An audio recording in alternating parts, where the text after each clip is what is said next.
Take it away. Okay. Hey, how y'all doing? Do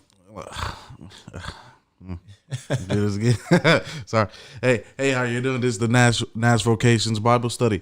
Welcome. I'm glad to have you here. And my name is Justin Farr. Nansal Hanaka. Seth Reed. Brent there.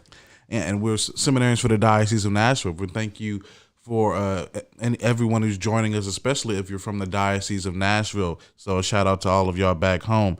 Again, and as always, we're coming to you live from our seminary here, St. Monrad Seminary and School of Theology in St. Monrad, Indiana. And again, if you're joining us again for the first time, checking out our Bible study for the first time, again, this Bible study is basically something we're doing for our ministry efforts. That's part of our seminary formation here at the seminary. Usually, again, we will go out and do ministry work, but because of COVID and all of the restrictions that are placed on everybody, again, we still have to do ministry for our formation. So this is one effort we have of we're still reaching out to the Church of God, to the people of God here by just doing our own little Bible study we got going on. And so again, and this Bible study deals with the book of Job, and we continue on with the book of Job going into chapter 5. Last week we covered chapter 4. And just to kind of give a little recap of the themes that we covered in chapter 4. We got into the first speech of Eliphaz, Job's friend, in which he's kind of trying to engage Job and trying to basically solve Job's problem, at least provide some type of explanation or advice to Job as to why he appears to be suffering. And so in that, Job. In chapter 4, we deal with the themes. We dealt with the themes last week of Job's alleged impatience in the face of suffering, Eliphaz's vision of his vision of a supposed angel coming to him and giving him some type of secret knowledge that would allegedly help Job in the problem that he's having in regards to his suffering. And we also dealt with the theme of mortal man's righteousness or lack thereof in the face of God. And so, again, if you want to check out those themes and how we kind of delve into chapter 4, you can always check it out on our page, and you can always go back to there, as well as any other of our own previous videos as well. And so for this week, we're diving into chapter 5, and some of the themes that we're going to be kind of looking into is Eliphaz's, and we continue Eliphaz's speech to Job. He's trying to kind of still trying to give Job advice, trying to comfort Job in his own way, and we can get a sense of how successful he's being at that, and or non-successful as being at that. And then Eliphaz's continuous speech and attempt to explain Job's suffering and what Job should do about it. Then we go into God's own providence and justice, and Eliphaz even gives a sort of chastisement to Job in his suffering. And so those themes and a little bit more is what we're going to dive into this week. And before we dive into it, I want to give y'all just a kind of a bit of news again, these next 2 episodes, including this one. So this week and next week will be the last 2 of our fall, our at least our Bible study, at least for the fall of this one, because this week and next week is our last 2 weeks of in-person classes. And so because this Bible study is tied with our ministry that we do during our time in the seminary, when in-person classes end, then this Bible study will kind of take a break because it's tied to the fall semester, but then we will pick it back up in the spring. So this episode and next week's episode is are going to be our last ones for the fall semester. And so to be picked back up in the spring. And so again, if you've been joining with us, you know how we do it here. Again, we start with prayer, then we go into the reading itself, and then we have reactions, and then we tackle some questions. But of course, as always, we would love to have your questions and your comments always put them down in the description. I mean, not a description, in the comments below, so that we can interact with you, because that's a big part of what we're doing here, a big part of our ministry, and to seek what you have to say, and see what you have to say about like the book of Job, or just the Catholic faith in general. And so let's begin with prayer. In the name of the Father, the Son, and the Holy Spirit. Amen. Our Father, who art in heaven, hallowed be thy name. Thy kingdom come, thy will be done on earth as it is in heaven. Give us this day our daily bread, and forgive us our trespasses, as we forgive those who trespass against us. And lead us not into temptation, but deliver us from evil. Amen. In the name of the Father, the Son, and the Holy Spirit. Amen. All right, so let's begin with chapter 5 of the book of Job. Who's going to read? Mm-hmm. Yeah. I can. If you want to read. Yeah. All right. Job chapter 5. Call now. Is there anyone who will answer you? To which of the holy ones will you turn? Surely vexation kills the fool, and jealousy slays the simple. I have seen the fool taken root, but suddenly I cursed his dwelling. His sons are far from safety. They are crushed in the gate, and there is no one to deliver them. His harvest the hungry eat, and he takes it even out of thorns. And the thirsty pant after his wealth. For affliction does not come from the dust, nor does trouble sprout from the ground. But man is born to trouble, as the sparks fly upward. As for me, I would seek God, and to God would I commit my cause, who does great things and unsearchable, marvelous things without number. He gives rain upon the earth, and sends waters upon the fields. He sets on high those who are lowly, and those who mourn are lifted to safety. He frustrates the devices of the crafty, so that their hands achieve no success. He takes the wise in their own craftiness, and the schemes of the wily are brought to a quick end. They meet with darkness in the daytime, and grope at noonday as in the night.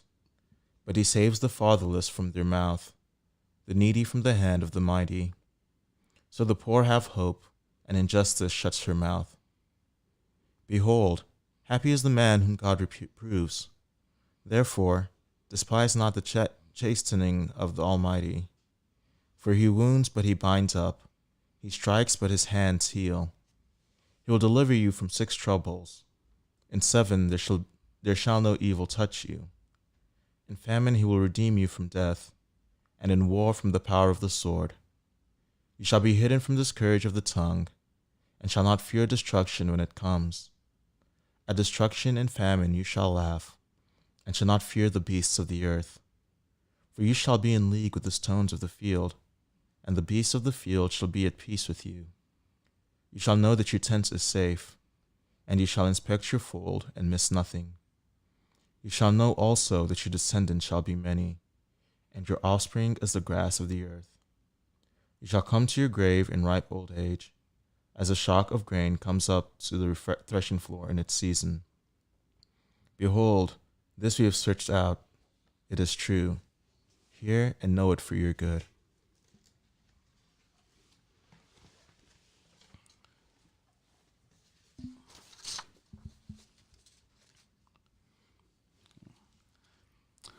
So, any kind of reactions we have from that before we dive into some of the prepared questions?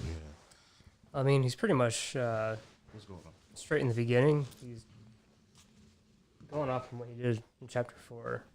Is basically giving Eliphaz giving to Job, these are the reasons why you're suffering. Because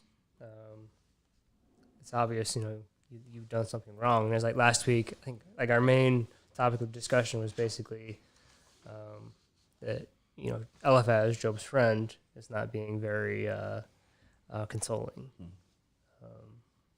And he kind of basically just right off the bat in chapter 5 is just continuing that.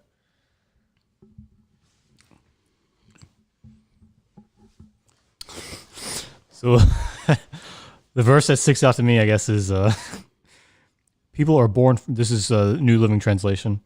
People are born for trouble, as rarely as sparks fly up from a fire. So just the whole people are born for trouble. Like, it's very pessimistic and cynical. Like, it's just saying, like, you're gonna be born and it's gonna suck. Like, that's just how it is. I mean, which there is some truth to that too. I mean, because you are born and it does kind of suck. I mean, there are good times, of course. It's not all bad, but like, it kind of sucks a lot of the time. I mean, yeah, like even one of the Psalms that we encounter in the Liturgy of the Hours is like So like Fridays, 70, right? like 70, like man is born like last 70 years. Yeah, man is Like 80 if they're strong, and most of these are emptiness and pain and stuff. So yeah, 80 is if you're strong. Yeah, 80 if you're strong. 60 for everybody else. No, I think it was 75. Is it 75, yeah. Yeah, I can't remember exactly how it is, but yeah, most of these are emptiness to pay. That is what a great thing to pray. No, for me, I liked verse 18. For he wounds, but he binds up. He strikes, but his hands heal. And part of that is there was one particular Stations of the Cross that I pray, and I forgot which station it's in, but we pray that verse, and every time I hear it, I mean, and this chapter was, in a sense, a lot better. I think it's at least from 17 through 27, it was a lot more hopeful. It definitely reminded me of, and in fact, the entire chapter reminded me of the Psalms, in that he's talking about the way, like how God punishes the wicked, but then also the blessings that he pours upon the weak. Yeah, and that's like I guess one thing that stood out for me in particular, like especially verse 8. Chapter 5, verse 8 through verse 21, Eliphaz, he's not saying anything that's incorrect. Like, a lot of things, what he's saying is true. These are things that are a part of the biblical tradition. These things can be found in the different parts. Like these themes of God, like striking but then binding up. God being like a provident kind of father who takes care of his children, but also like chastises his children when need be. These themes are found throughout the entirety of the biblical text. And so Eliphaz, like the themes that he's saying are not incorrect. And so he's saying some true stuff. But of course, like the issue kind of comes in, especially like in a commentary by Scott Hahn and Curtis Mitch here in this RSV translation, is that like the issue kind of comes up as to, okay, how he's applying this advice to Job. That seems to be the issue. Like, and so I guess like that's one of my immediate reactions, is that like he's like, there's a lot of things he's saying that is true, but I guess the way that he's doing it is the way that Eliphaz is applying this to Job can be a bit problematic. Yeah, and I think we find in like verses 8 through 16. He does really transition. Eliphaz does. So it's basically he's, like in some sense, transitioning from, okay, this is, maybe why you're suffering because, you did something bad. But like in verse 8, he starts speaking about basically how God is, lifts people up, which I think on Eliphaz's part, he sees that, in these verses that he is consoling him, and he sees that Job has to hear this, because he's basically at the same time he's reminding Job that that he basically forgot to speak not only of God's like doing in his life, but also in some sense he's like, as far as that praise, like he's almost like in some sense like forgetting like the Psalms. So I think that's what he's doing here, is he's kind of trying to remind Job, kind of like basically like the good things. Yeah, one thing I think that's interesting about verses 8 through 16 is like, whereas in the Psalm, like there's sort of a balance between God's justice and him bringing down the lofty and then raising up the lowly.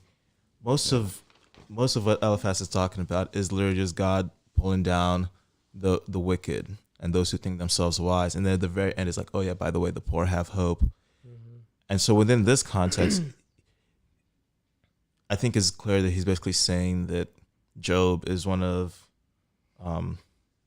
these crafty people, because he doesn't really give as much hope, at least not within that section. But yeah, then later he does. Then he goes in, but then even within from 17 through 27, he still sees Job's suffering as a sort of punishment, and so it's not so. So he still has this idea that Job is suffering for something wrong that he did. So, like you mentioned, craftiness. So you would say, is Eliphaz saying that Job is suffering for some type of craftiness that he may have had? Like you explain it a little bit more. When you say craftiness, what do you mean? Well, so that was verse 12. He frustrates the devices of the crafty. But I think just throughout the chapter, earlier he says in verse 3 says, "I've seen the fool taking root, but suddenly I curse his dwelling." And so it seems to me that he thinks that Job was at least being deceptive to some extent. Mm-hmm. Yeah.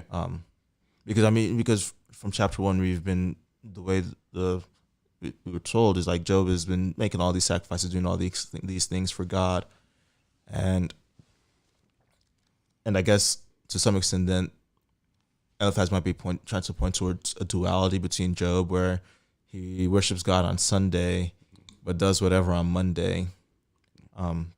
Saturday or Saturday. No, it still applies. But yeah, so I think that might be what he's trying to get at, because because I think in Eliphaz's eyes, Job might have thought he was being clever, but then God was waiting to catch him in his trap. Yeah. Like in verse 17 in the New Living Translation, it says, "But consider the joy of those corrected by God. Do not despise the discipline of the Almighty when you sin." And then in the RSV it says, "Behold, happy is the man whom God reproves. Therefore despise not the chastisement of the Almighty." So I think even in the RSV you can kind of see that Eliphaz is still calling Job out. Yeah. Like I think Nanzo, I think you're right on the point. He's still like, you've done something wrong, dude. Like, what did you do? You need to go confess it, because he says in verse 8, "If I were you, I would go to God and present my case to him." Yeah. So he's like, if you're really innocent, go present to God your case. Yes. Otherwise, you need to repent. Mm-hmm. Yeah, and another kind of evidence for that would be like, I think verse 17 was in this RSV, "Behold, happy is the man whom God reproves. Therefore, despise not the chastising of the Almighty." Chastening of the Almighty. So he's telling Job, therefore, not despise what you're God suffering says. for some reason. Yeah, and then also like especially it comes through strong in the last verse, in verse 27, says, "Behold, this we have searched out. It is true. Hear and know it is for your good." Your good, Job. It's like so he's definitely kind of like calling Job out a little bit. It's like, okay, whatever you did, Job, I mean, this is what the deal is, and this is what you need to do. And this kind of sets up what's going to go on throughout the rest of the book too, because it's this back and forth between Job and his friends saying, "Job, you've done something bad. Yeah. Just confess." And then Job's like, "I didn't do anything, dude. It's like, get off my back." Yeah. Yeah, because this is the first speech of at least Eliphaz. I think it's true. Eliphaz himself may have like a couple more speeches, but we know that, okay, right now Eliphaz is speaking, Job is going to reply to Eliphaz, and then somebody else is going to jump in and try to solve his problems. So there's like 3 friends that Job has, and all 3 of them are going to try to explain this. But again, I think this our kind of reaction sets up like the good firm kind of ground for tackling like some of the more kind of focused kind of questions. But of course, again, if you have any questions, have any insights and stuff like that, feel free to always drop them in the comment section below. And so again, once we see some of those comments, we drop everything and address what you may have to say or address whatever questions you may have. Or send them to the email. Or send them to the email, NashVocations Bible Study at gmail.com. Yeah. It's there on the screen. Yeah, there on the screen. Good. All right, so the first question, one of the focus questions is, according to Eliphaz, how does God deal with the wicked? In the end, what will God do with the scales of justice?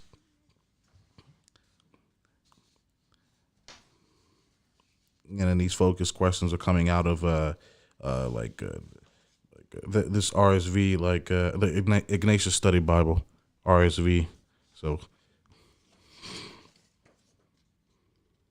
well, I mean, just like any, like really all of the Old Testament literature and wisdom literature, God, he punishes the wicked. He knocks them down a peg. I mean, you even see that in the Magnificat. God has brought down the mighty from their thrones and lifted up the lowly. So there's this idea that while God lets them thrive for a while, he always brings them down. And let's see, yeah, that's how I put that. Mm-hmm. Yeah, and he brings them down. Particularly, it's like when they have their own kind of plans, and when when the wicked's trying to be crafty and trying to like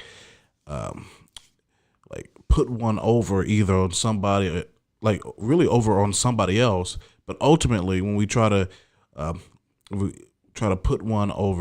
put something over somebody else, we ultimately try to do it over God. It's like as if God doesn't see what we're doing.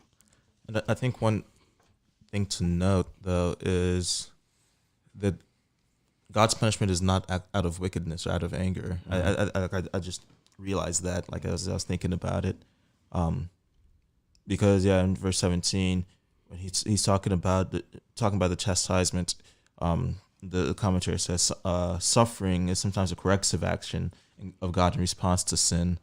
Divine discipline aims to promote moral and spiritual maturity, just as parental discipline aims at forming children in proper behavior. Mm-hmm. And I know there's sort of this idea of the Old Testament, of like an Old Testament God who is like vengeful and always angry. Yeah, that's a heresy. I mean, it is a heresy, but like I think here we can see that idea is a misguided idea. It might seem that God is angry and vengeful, but he's not doing it out of hatred. He does it out of love. He disciplines out of love. And so it's a corrective suffering rather than a punishing suffering. And that's why it goes on. Where does he start talking about it? Because after that he starts talking about God's delivering him from the troubles and redeeming him from death. So after even though God punishes and he does all of these things, that he brings suffering upon mankind for his wickedness, he still saves us from death. And I think that there is a little nuance there. Mm-hmm. And yeah, I'd like to kind of pose a question to you out in the comment section while we continue the further discussion on this first question. I guess the question out to you guys out in that are watching, it's like is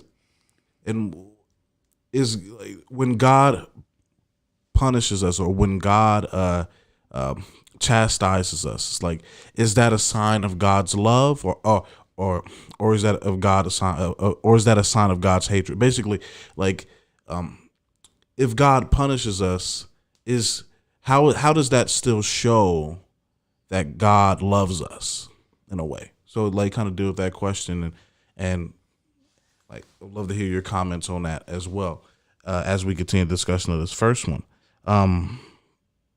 So when it comes to like God, like especially to this point of like God's kind of corrective corrective action in regards to his people. Like, I think anyone who's had kids and stuff out there and parents are out there will definitely kind of understand how just because you correct somebody or discipline somebody, that doesn't mean like you don't love the person. In fact, that actually shows that you love and care about them, right? Because you actually care enough to kind of show them the way instead of allowing them to kind of continue down the destruction. It's when like in my perspective, when somebody doesn't kind of jump in and try to help you out and try to kind of give some type of correction, is when they actually don't care. And it's like, oh, whatever happens just happens to this person. I don't care. But it's when they actually take the time and the energy and the effort to come in and try to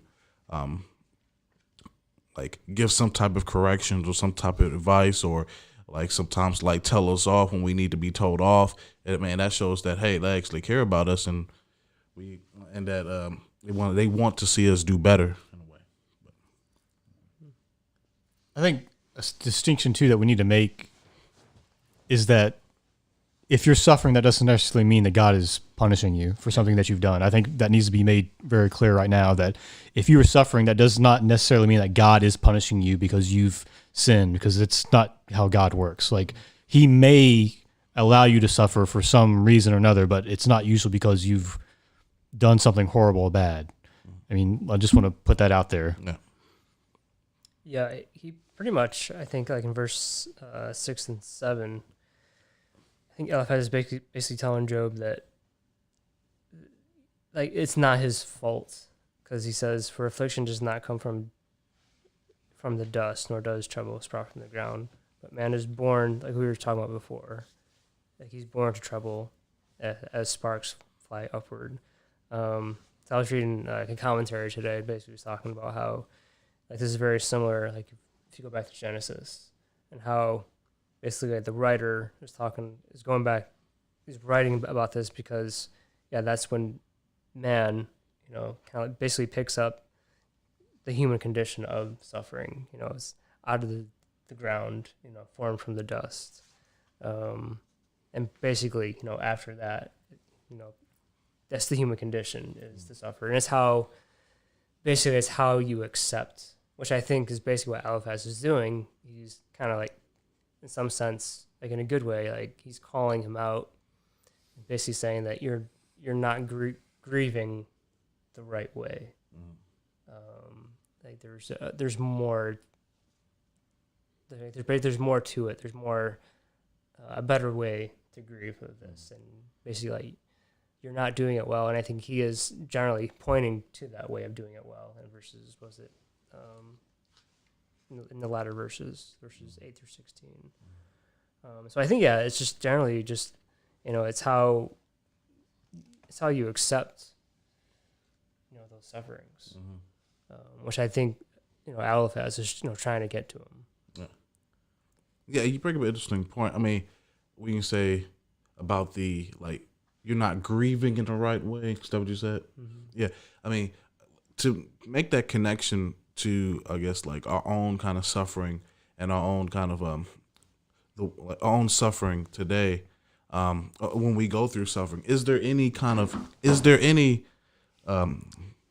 correct way to grieve suffering from a Christian point of view? Yeah, I mean, I think there's a bad way and there's a healthy way. Yeah. I think one of the things, just through this verse, this chapter or chapters, not just with Eliphaz, with other friends he's gonna come across, is basically, yeah, like we were talking about last week, is not to grieve by yourself.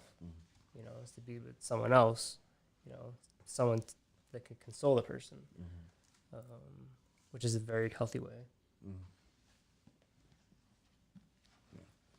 Yeah, and like, I guess to add to that, like, when we go through something, and we're kind of mourning whatever loss that we are going through in regards to that suffering, like, when we or at least let's say it this way. Well, at least when somebody else is suffering and they're going through things, and we try to come up and try to play the role of Eliphaz here and comfort the person that's suffering. Like, is there a temptation? Like, wait, Yeah. And I was just thinking Yeah. about how basically, kind of like basically like that human condition I was talking about is basically like for us to think that we have the answer. yeah, Like to us to kind of like think that we're God, which is basically, that's the fall of man, is to think that we're God. And kind of like going back to Genesis, yeah, that's how we fell because of our pride. And because, so it's interesting to think about how, yeah, that's the main thing here, I think, is that I think maybe Job might be trying to do this all by himself, So that's what Eliphaz is saying. Eliphaz might be saying that Job is trying to do this all by himself. Possibly, I don't know. What do y'all think about that?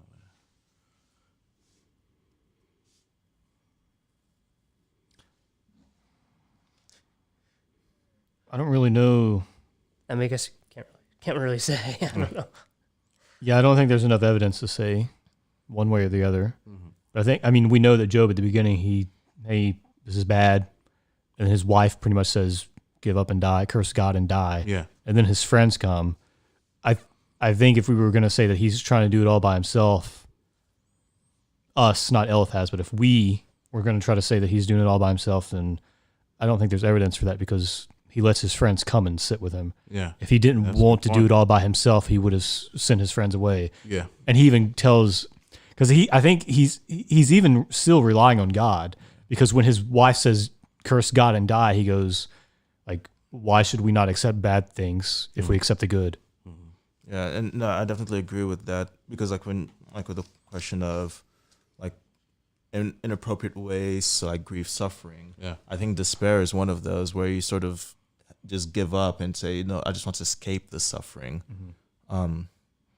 And so the fact that he chose not to curse God and die, that there's a sort of courage in being able to embrace suffering, especially suffering that you don't understand the reason for, like like suffering that seems meaningless. Yeah. Yeah, that's what I've got. Yeah, to move on and get to the second question. Again, we've been touching on this a little bit here and there, but I still want to ask it. If suffering is not a vengeance from an irascible deity or like an angry God, what is it? And what is divine discipline What is divine discipline meant to do? Although Eliphaz enunciates as a true principle, why is he wrong in applying it to Job? So I guess let's break up that question real quick. Like, let's start with the first part. If suffering is not a vengeance of an irascible deity, then what is suffering? Let's start with that. I mean, there's suffering because there's sin. Mm-hmm. I mean, that's pretty much just what it is. Jesus suffered because there was sin. He had to take it all on. Mm-hmm. We suffer because we live in a fallen world. Yeah. What is sin's relationship to suffering? Well, boys, it's time for me to do it. well, so when humanity fell, like when humanity fell, all of creation sort of fell out of unity with God. Yeah. And so we aren't, and so the world longs for God, but it's no longer whole, and it's now imperfect. And so because of that, and so like I believe as St. Paul says, because of sin, death entered the world. Yes. Yeah. And suffering is an absence of what is properly good to us. And with sin and evil, we're lacking what makes us complete. And I mean, what makes us complete is God. So there's that lack of God. But yet God but that's what's so great about God. What's so powerful about God? God uses that which is against him, which is contrary to him, to bring us closer to him. And if if you look at any great spiritual writer, talking about the journey of the spiritual life, both in the Eastern tradition and the Western tradition, you have the first way is the purgative way. That's the way we see it. It's a way of purgation, us sort of letting go of. It's a purification of ourselves, and one of the ways it's sort of described is like a simple way is like if you're learning how to play piano, you have all these rules that you have to obey, and when you're starting off, those rules suck, and so in a way that's sort of a suffering. Yeah. It's not all suffering. It's not a one-to-one analogy, but suffering, God uses it to bring us closer to Him, even though it is something that's against Him. I mean, we can also just look at the cross of that too. Like He brought about the greatest good that ever could have happened by the greatest evil. Mm-hmm. No. And so, and then get into like the second part of this question. What is divine discipline meant to do? So when God disciplines us, what is that meant? Like what is that? What does God's discipline mean for us in that moment? Like what is God trying to do when He disciplines us? And again, and of course, that discipline is not like the repeat what Seth said. It's like when we suffer, that's not necessarily like a chastisement from God Himself. But of course, when God disciplines us, what is God trying to do? And that's a question for you guys in the chat as well. Well, I think in the long run, long haul, I mean, he's molding us, to make us be saints. Yeah, that's my answer. I'm sticking to it. He's trying to get us ultimately to turn to Him. Yeah. Yes. Because He's the only one who can really relieve us. Yeah. And I mean, like the commentary on verse 17, he's like a father correcting his children. And while for us it might not make any sense now, but he's increasing our capacity to love. Mm-hmm. I think that's ultimately what it is. Mm-hmm. And suffering, when endured properly and with God's grace, takes us out of ourselves and makes us more open to the other. And I think that's ultimately what God does with suffering. Helps us. He helps us grow in our love for the other. Like, so if we understand suffering and by extension sin as the lacking of something that ought to be there, is it right to say that God uses what we lack to increase our capacity to have even more than we would have had before we've suffered? Like, for example, humanity with like Adam and Eve, before they sinned, I mean, they had everything that creation allowed them to have at that moment. But it was but of course they lacked, I guess, I don't know if you say like, but I kind of want to say, y'all can correct me if I'm wrong about this. Humanity lacked what we have now by virtue of God's incarnation into humanity, into humanity. It's so we say God. So like, even with the fall, we began to lack even more. And then it is through us coming upon that condition in which we lack these things that we ought to have, that God has used that condition to, by virtue of the incarnation and by virtue of Jesus Christ coming, to raise us up to an even higher state. Because Adam and Eve, even though they were in a state of original innocence, like I don't know if we can say that they had the same glorified bodies that we will have at the end of time, but it's through Jesus's work that they come to enjoy existence on an even.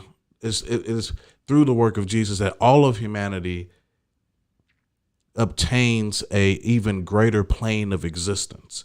Kind of like in that part of like the Easter Vigil. It's like, oh, happy fault that gained us so great a Savior. In a way, like looking at it through that lens. No, yeah. I was also thinking of like the Felix culpa, the happy fault. But so the early church fathers, I'm thinking of Saint Athanasius here, had this idea of sort of like a progression of humanity from creation. So basically, Adam and Eve, not necessarily physical, but they're created as babies. Yeah. Even though they might have been adults, but where they were in creation, they weren't necessarily the end goal of what humanity was supposed to be.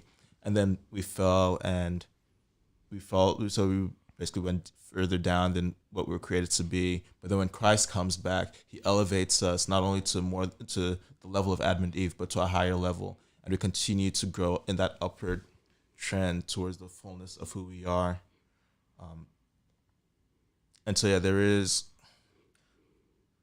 and I don't know where I am anymore. What was the question again? Oh, How does God use his if God disciplines us. Yeah, disciplines us. What is that discipline meant to do? Yeah. Yeah. And so no, I mean, so even though we have that, so even though there is that idea of sin and suffering, it's an opportunity for God to show us just how much he loves us, and then in that love he raises up to be more than we could have ever been on our own. Mm-hmm. Yeah, I think just through that he's getting us to know ourselves, but also ultimately to know who God is, and and our relation to him, because we can't help ourselves really. We have to get help from him. Yeah. So I think that's basically what he's trying to do. Is through that. Yeah. It's getting us to go to him. Yeah. All analogies kind of limp to one extent or another, but I do think the analogy used, like the sports analogy, I think is key. Because over time I've thought about how, even in the face of suffering, suffering somehow contains within itself, or it's or at least the condition by which we endure suffering, good still, or the ability for the good still has a place there somehow. And a way to get at it is okay, if we're out of shape, then we have to put ourselves through a discipline and through suffering in order to obtain an even better position than what we are now, to obtain a better position of health. But we have to go through a lack. We have to go through it and we have to go through a suffering, and primarily that suffering is on the deepest levels of the will. Yeah. And we have to go through suffering, but of course, even in the midst of suffering, there can be good that's there, and that good is realized when we go through it to obtain a better end. The same things with the sports analogies and stuff like that. When we first playing a sport, especially when we're children, we may want to go out there and just play, if we want to play golf or immediately, or some type of sport like soccer or something. We may want to immediately go out there and do the end goal, which is to score the goal or to hit that ball line drive down, But of course, if we just go out there without any training and we try to just do it, we're actually not going to have a lot of fun, because we're going to be swinging that golf club or trying to kick the soccer ball and have no idea what we're doing. And sooner or later, we're going to grow tired and frustrated. But it's when we submit our will and go through the suffering of not being very good at first at the thing we're doing, then that's when we come to have the greatest enjoyment of it, is when we kind of submit ourselves to the discipline of learning how to play the game that we go through, and we actually have the best fun in playing that game, and we submit ourselves to the parameters and the rules of that game, and it makes it fun for everybody else who's playing that game as well. And so what I say to that is we realize that on a human level, and even in our own kind of human activities, whether it's sports or some type of other discipline, we realize that, and we realize the good that can be had even in the midst of suffering for us and our human endeavors. How, and if we can bring good out of suffering, then how much more can God, who created the entire universe, bring out good in the midst of suffering, and do it on the grand scale that we're just not capable of doing. But anyway, but I guess we can move on.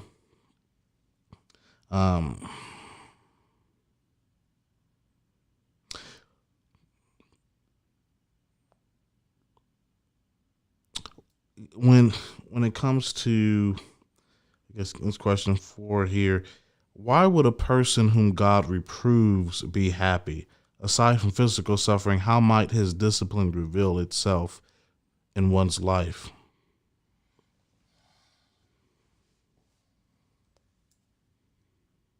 What's the first part of that question? So the first part of that question is, why would a person whom God reproves be happy? So if God chastises us, why should we be happy at the fact that God chastises us?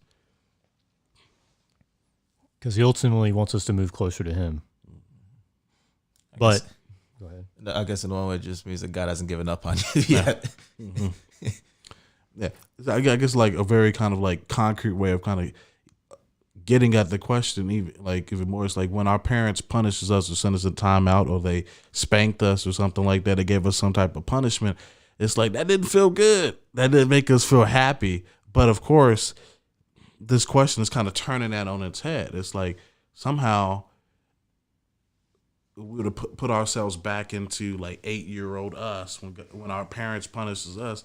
We're supposed to be happy when we're supposed to be happy when we receive punishments and stuff like that. It's like, or even in the adult world when we get like reprimanded at our job for like our lack of productivity. That doesn't feel good, but in the life of the Christian, there's a flip of that that's supposed to occur. We're supposed to be happy or derive some type of not enjoyment, at least not enjoyment for the sake of the punishment itself, but something else. Yeah, I think there is. I don't think we're necessarily happy in the moment, but then one other thing I think is really important to think about is just the idea of happiness. We sort of, I think as a society, we sort of have a misunderstanding of what it really means to be happy, and so we think happiness is like that feeling, that bubbly feeling is like, oh, everything is going great. That's not really happiness. That's transitory, and that can easily change. But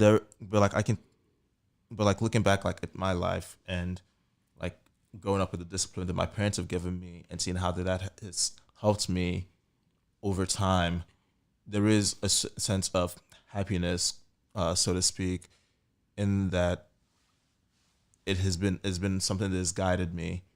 Going back to like your sports analogy, like when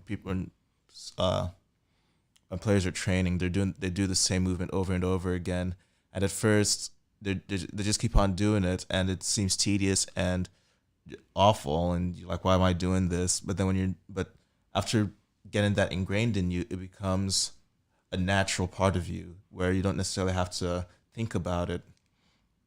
And so that discipline that God gives us is, while in the moments it might seem it's uncomfortable and not what we desire, but in the future it opens us up to be able to love, like I said, easy, like that's the way that God opens us up to love.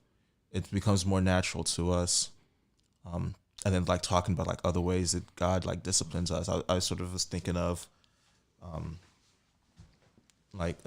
Mother Teresa, and really honestly a lot of like the great mystics, the concept of like the dark night of the soul, where like you honestly, it's like, where are you? And it feels like God has turned his face away from you. And I mean, there is something deeply sad about that, like to go through that.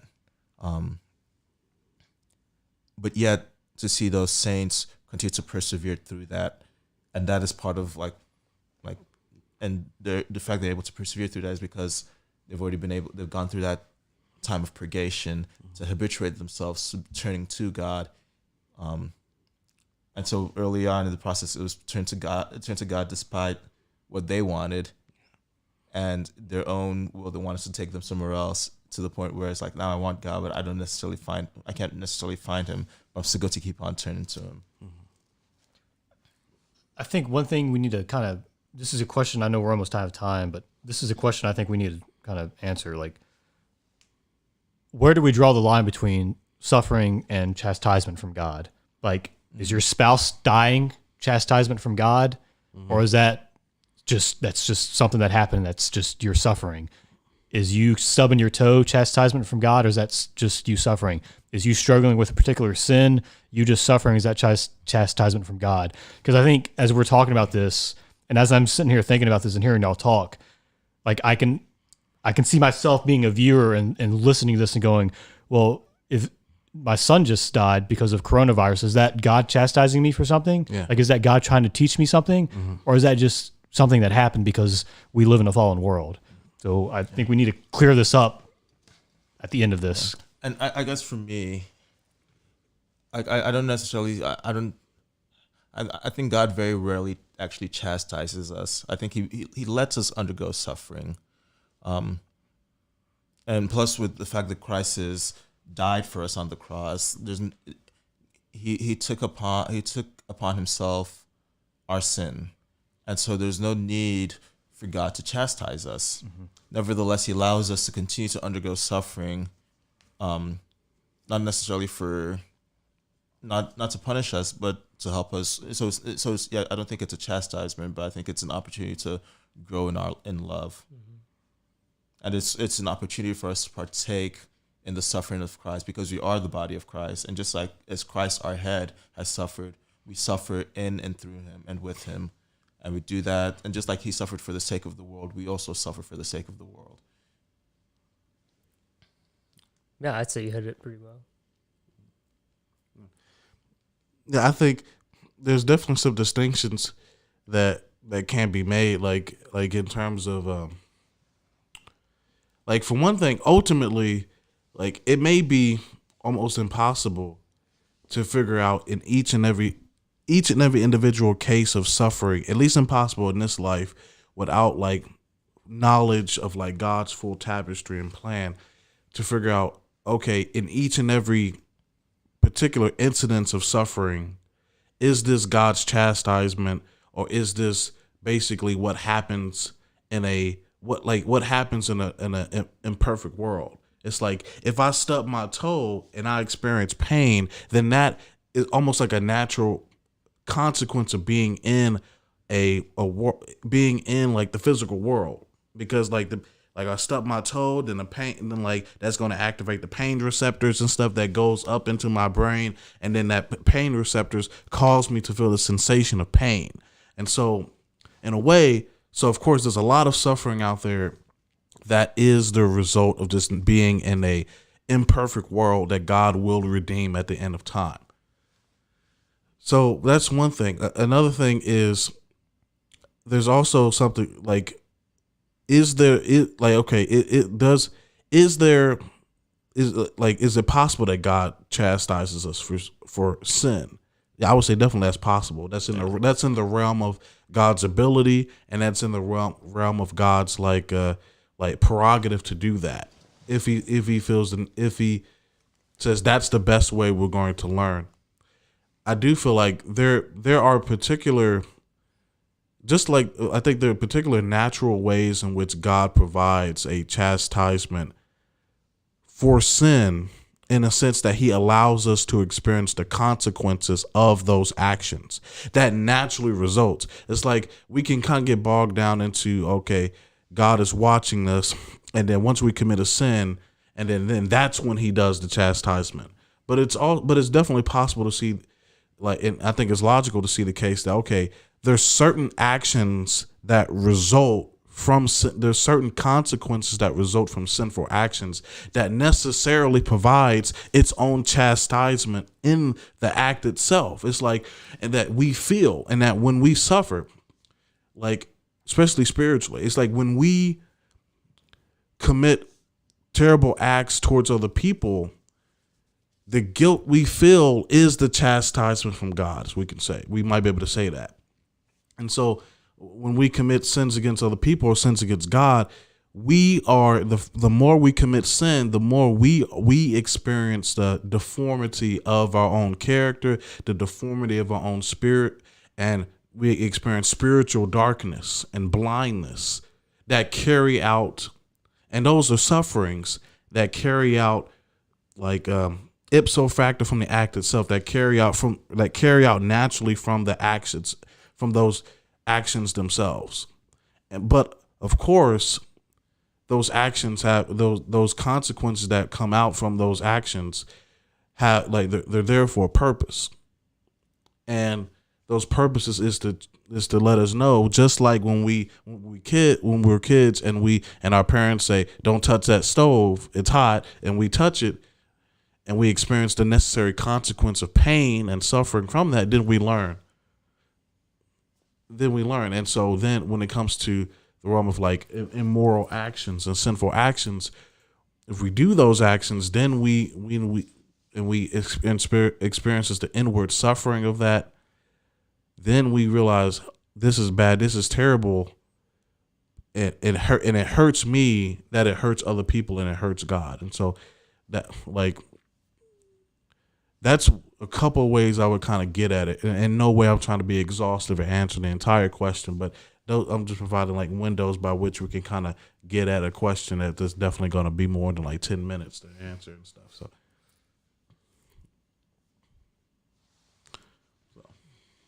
we pretty much done. I think that's it. All right. So again, thank you guys for joining us for another edition for the NashVocations Bible Study. Be sure to join us next week for our last episode of the fall, when we tackle chapter 6 of Job. Again, we thank you, and we look forward to